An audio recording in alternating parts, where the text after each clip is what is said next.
Hello दोस्तों, मैं दिनाथ ठाकुर अपने YouTube channel learn geography with Dinath Thakur में आप सभी का स्वागत करता हूं।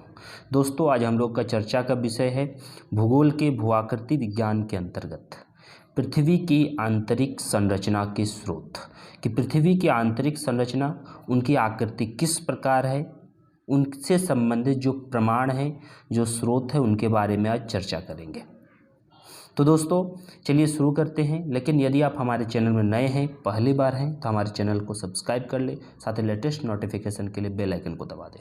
और हाँ, यदि आपको वीडियो अच्छी लगती है तो ज़रूर लाइक, शेयर और कमेंट करके हमें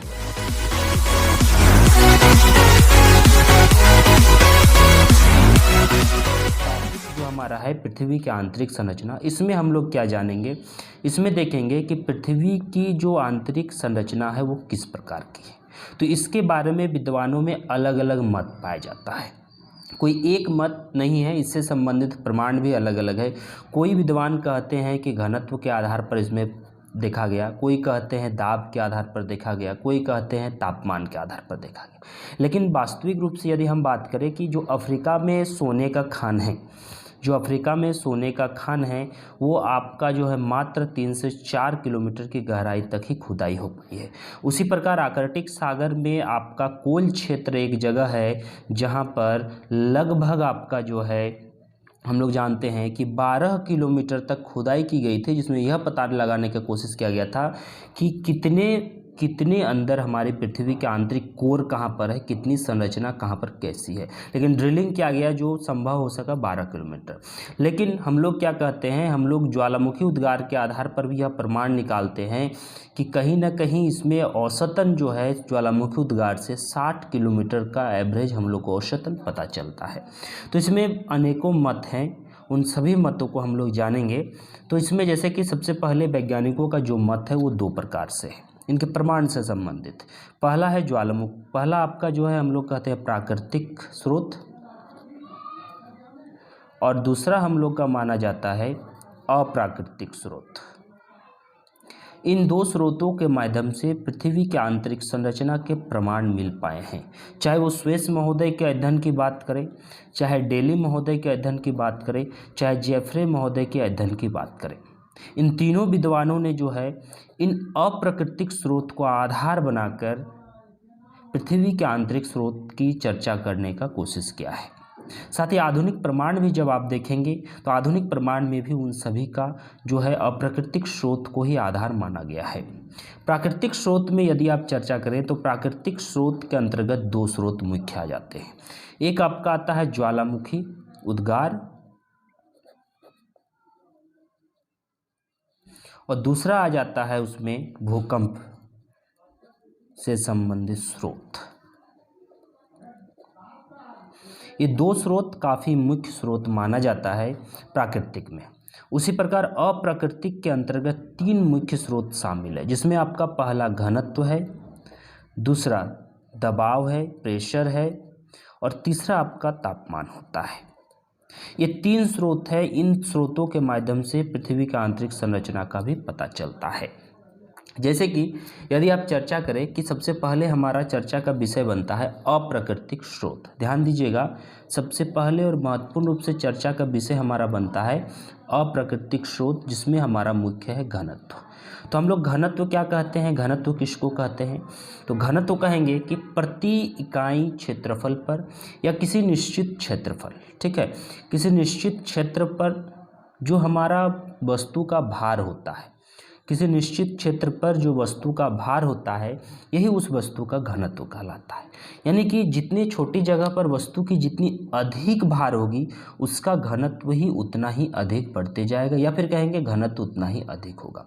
घनत्व और दबाव में सीधा संबंध होता है, दबाव और तापमान में भी सीधा संबंध होता है, यानी कि तीनों एक दूसरे के साथ संबंधित है। तो यहाँ पर घनत्व हम किसे कहें, तो घनत्व कहेंगे कि वस्तु का भार, वस्तु का वजन हमारा उस क्षेत्र का घनत्व कहलाता है। इसमें सबसे जो मुख्य बात है कि पृथ्वी का जो धरातल है, ऊपरी परत है, परपट्टी, उसका घनत्व कितना है, तो 2.67 ग्राम प्रति सेंटीमीटर क्यूब से लेकर 3.3 ग्राम प्रति सेंटीमीटर क्यूब। ये घनत्व है ऊपरी परत का, अपर क्रस्ट का। अपर जो परपट्टी है, ऊपरी परपट्टी, इसका घनत्व है। जब आप इसको औसत को निकालिएगा तो 2.95 ग्राम सेंटीमीटर क्यूब आएगा। उसी प्रकार मेंटल का आपका जो है औसत घनत्व माना गया है 3.3 ग्राम सेंटीमीटर क्यूब। ठीक इसी प्रकार कोर का जो घनत्व है, क्रोड जिसको हम लोग कहते हैं, ये होता है आपका 11 से 13 ग्राम सेंटीमीटर क्यूब, यानी कि घन जो है ग्राम प्रति घन सेंटीमीटर अनुमान लगाया जाता है। तो मेंटल आपका ऊपरी क्रस्ट का औसतन 2.95 ग्राम, मेंटल का 3.3 और क्रोड का 11 से 13 ग्राम सेंटीमीटर क्यूब। घनत्व से संबंधित दो मत आपका प्रचलित है। घनत्व से संबंधित मत आपका दो प्रचलित है कि किस प्रकार घनत्व को डिफाइन किया जाए। तो पहला जो आपका मत आता है कि यदि हम कहें कि रासायनिक संरचना और संगठन, पृथ्वी की रासायनिक संरचना और संगठन अगर हम कहें कि बराबर है, ठीक है, पृथ्वी की रासायनिक संगठन और संरचना अगर संगठन यानी कि कंपोनेंट स्ट्रक्चर अगर हमारा यहाँ पर बराबर है, ठीक है, अगर दोनों हमारा यहाँ पर बराबर है तो हम क्या कहते हैं, हम कहते हैं कि दाब में वृद्धि के कारण घनत्व में वृद्धि होगा। यानी कि प्रेशर बढ़ेगा, दबाव बढ़ेगा तो घनत्व में क्या होगा, वृद्धि होगा, घनत्व बढ़ेगा।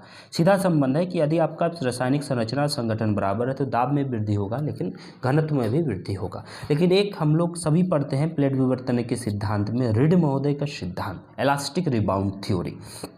एक हम लोग पढ़ते हैं रीड महोदय का सिद्धांत, इलास्टिक रिबाउंड थ्योरी। इस सिद्धांत के आधार पर रीड महोदय क्या कहते हैं कि हर एक वस्तु की, हर एक पदार्थ की एक दाब सहने की क्षमता होती है। उसके बाद ये जो है सहन क्षमता यहाँ से इसका स्थिर हो जाता है, या फिर कहें कि अत्यधिक जब दबाव हो जाएगा ज़रूरत से ज़्यादा तो वहाँ पर वो वस्तु ऋणात्मक परिणाम देने लगती है। तो इस आधार पे कहेंगे कि एक निश्चित घनत्व पर ही निश्चित दाब की वृद्धि होगी, ना कि दबाव बढ़ते जाएगा और घनत्व में वृद्धि होगी। तो पहला मत ये था। दूसरा मत प्रचलित है कि यदि आपका संरचना और संघटक दोनों आपका यदि हम कहेंगे कि असमान होगा तो गहराई के अनुसार वस्तुएं परिवर्तन होगी। गहराई के अनुसार क्या होगा, पृथ्वी के अंदर वस्तुओं यानी कि जो उनका पदार्थ है, पदार्थों में परिवर्तन होगा, उनके स्वरूप, उनके गुणधर्म में परिवर्तन होंगे तो घनत्व में भी परिवर्तन होगा। तो इस आधार पे कहेंगे कि जो दूसरा जो कॉन्सेप्ट है घनत्व के संबंध में कि हमारा वस्तु का पृथ्वी का आंतरिक संरचना का संगठन और संरचना अगर अलग अलग स्वरूप का है तो गहराई के साथ घनत्व में बदलाव संभव हो सकता है। इसीलिए कोर पर हमारा निकेल का या फिर कहेंगे कोर पर फेरियम की अधिकता से अधिक घनत्व है। आपका क्रस्ट के बाद जो है पहला परत सियाल में, जैसे कि स्वेस महोदय कहते हैं कि सियाल में हमारा सिलिका एल्युमिनियम की प्रधानता है, इसीलिए वहाँ पर कम घनत्व है। तो इस आधार पे कहेंगे कि जो सेकंड मत है घनत्व का वो काफ़ी सटीक और ऑथेंटिक माना जाता है। दूसरा हमारा मत आता है और काफ़ी महत्वपूर्ण जो है वो आता है दबाव। दबाव के बारे में हम लोग क्या देखते हैं, दबाव के बारे में भी काफ़ी जो महत्वपूर्ण बातें हैं वो चर्चित है। क्या चर्चित है दबाव के बारे में कि पृथ्वी के सतह का जब हम आंतरिक परतों की ओर जाएंगे, कहाँ पर जाएंगे, जब आंतरिक परतों की ओर जाते हैं तो आंतरिक परतों की ओर जाने से हमारा दाब में वृद्धि होता है। क्या होता है, दाब में वृद्धि होता है। लेकिन यहाँ पर ध्यान देना है कि दाब में वृद्धि के फलस्वरूप क्या होगा, घनत्व में भी वृद्धि होगा। सीधी सी बात है, क्योंकि सीधा संबंध हमने कहा है कि आंतरिक जो हमारा दाब है और जो घनत्व है दोनों में सीधा संबंध है। दाब में जो यह वृद्धि है बाहरी परतों के कारण माना जाता है, यानी कि जो बाहर का जो एरिया है इस बाहरी परतों के कारण दबाव में वृद्धि माना जाता है आंतरिक परतों में। ये जो है इस दाब आधारित स्रोत से पता चलता है। इसी कारण क्या हो रहा है आपका कि पृथ्वी के जो केंद्र में घनत्व है वो 11 से 13 के बीच होता है। ठीक है, केंद्र का घनत्व 11 से 13 ग्राम सेंटीमीटर क्यूब माना गया है। वैज्ञानिकों का मत है, एक मत प्रचलित है कि भीतरी भागों में स्थित जो पदार्थ वो भारी है, यानी कि इनका जो घनत्व है भीतरी भागों का उसका अधिक है, भार अधिक है। जब भार अधिक होगा तो कहीं ना कहीं केंद्र पर दाब अधिक होगा। भार अधिक होगा तो दाब अधिक होगा, क्योंकि सीधा संबंध की बात होती है। तो इसी तरह कहेंगे कि अधिक दबाव के कारण ज्वालामुखी विस्फोट होता है। आंतरिक शक्तियों का जो है काम करना शुरू होता है, अनेक प्रकार के तरंगों का उत्सर्जन होता है। तो ये दबाव के कारण संभव है, यानी कि घनत्व में वजन अधिक है तो वो संभव होता है। उसी प्रकार तीसरा मत आपका प्रचलित है, तीसरा मत आपका है तापमान। तापमान के रेफरेंस में हम लोग क्या जानते हैं तापमान के संदर्भ में कि प्रति 32 मीटर पर, धरातल के नीचे प्रति 32 मीटर पर 1 डिग्री सेंटीग्रेड तापमान बढ़ोतरी होती है।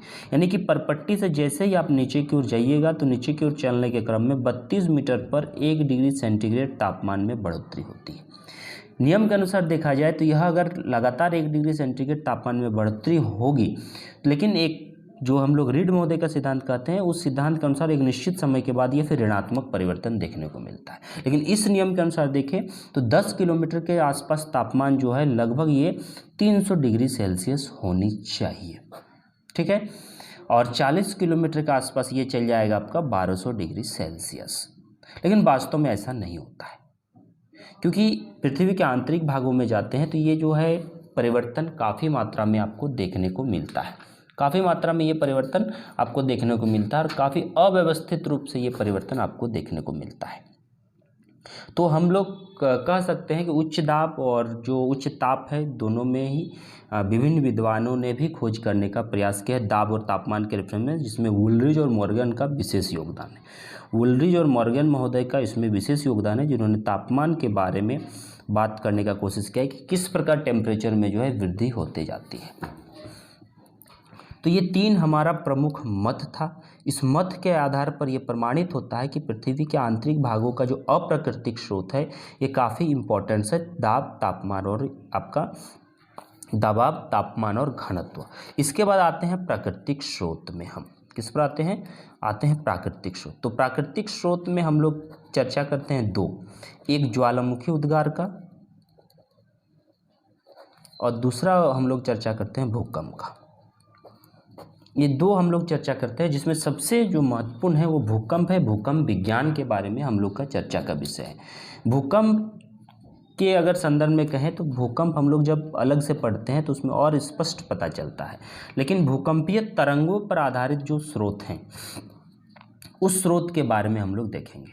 तो हम लोग क्या करते हैं, तो हम लोग देखते हैं कि भूकंप के रेफरेंस में जब आप देखिएगा, जब आप चर्चा कीजिएगा तो सामान्य रूप से 3 प्रमाण यहाँ पर देखने को मिलता है आपका P, S और L, यानी कि P वेव, S वेव और L वेव। ऐसे तो हम लोग इसकी चर्चा भूकंप के चैप्टर्स में पूरा डिटेल्स करेंगे, यहाँ सिर्फ इनके स्रोतों को जानते हैं। P वेव्स यानी कि हम इसे कहते हैं प्राइमरी वेव्स, S वेव्स इसको कहते हैं सेकेंडरी वेव्स और L वेव इसको कहते हैं लॉन्ग वेव। लॉन्ग वेव भी कह सकते हैं और सरफेस वेव भी कह सकते हैं, काफ़ी महत्वपूर्ण है। L वेव से प्रीवियस ईयर में प्रश्न पूछा जा चुका है। P वेव्स यानी कि इसको हम लोग लॉन्गिट्यूडिनल वेव्स भी कहते हैं, जिसको हिंदी में कहते हैं हम लोग अनुदैर्घ्य। अनुदैर्घ्य तरंग हम लोग क्या कहते हैं, हिंदी में कहते हैं P वेव्स को। इसकी अगर हम चर्चा करें कि P वेव्स की गति क्या होता है और ये किस प्रकार की हानिकारक हैं, ठीक है, यह किस प्रकार की हानिकारक है, तो आप इसकी गति कहें तो 6 से लेकर 9 किलोमीटर प्रति सेकंड ऐसे माना जाता है, किलोमीटर प्रति सेकंड। लेकिन अगर आप देखें तो ये औसतन जो है लगभग 14 किलोमीटर प्रति सेकंड, 6 से लेकर आपका 14 किलोमीटर प्रति सेकंड ये आपका चलती हैं। प्राथमिक तरंगे इसको हम लोग कहते हैं और इसकी अंकित करने के लिए हम लोग सिस्मोग्राफ का प्रयोग करते हैं। सिस्मोग्राफ भूकंप लेके जिसको कहते हैं उसके माध्यम से इसको हम लोग सबसे पहले अंकित करते हैं, जो विनाशकारी कम होता है, क्योंकि ये तीनों लेयर में जो धरातल का है, भूपरपट्टी, मेंटल और कोर, तीनों में ये जो है पार होती है P वेव्स, तीनों में पार होती है आपका P वेव्स। तीनों माध्यम से गमन करती है, चाहे ठोस हो, चाहे तरल हो, चाहे आप बात करें इसमें गैसीय अवस्था में। लगभग जो है ये औसतन 14 किलोमीटर प्रति घंटा तक चलती है। उसके बाद S वेव की अगर बात करें तो S वेव प्राथमिक वेव के बाद जो है इसका अनुभव होता है, ठीक है, और इसीलिए इसको हम लोग द्वितीयक सेकेंडरी कहते हैं और ये अनुप्रस्थ होता है, ये जो है अनुप्रस्थ तरंगे भी इसको हम लोग कहते हैं, ठीक है, ट्रांसवर्स तरंगे। और ये केवल और केवल जो है आपका ठोस में ही गमन करता है, ये गैस में नहीं पहुंच पाते, केवल ठोस में गमन करता है। और ठोस में गमन होने के कारण ये जो है वृष्टि छाया क्षेत्र का भी निर्माण करता है, या फिर कहें भूकंप छाया क्षेत्र, ये जो है भूकंप छाया क्षेत्र का निर्माण करता है, ठीक है। ध्यान दीजिए कि ठोस में गमन करने के कारण, गैस को ये नहीं टच करने के कारण लगभग जो है भूकंप छाया क्षेत्र का निर्माण करता है। और लगभग ये 120 डिग्री के आसपास जो है ये एंगल बनाकर घूमता है, 120 डिग्री के आसपास, 120 से 143 डिग्री के बीच का जो है माना जाता है। 120 डिग्री के आसपास एंगल बनाकर ये एस वेव जो है गैस में प्रवेश नहीं करता है।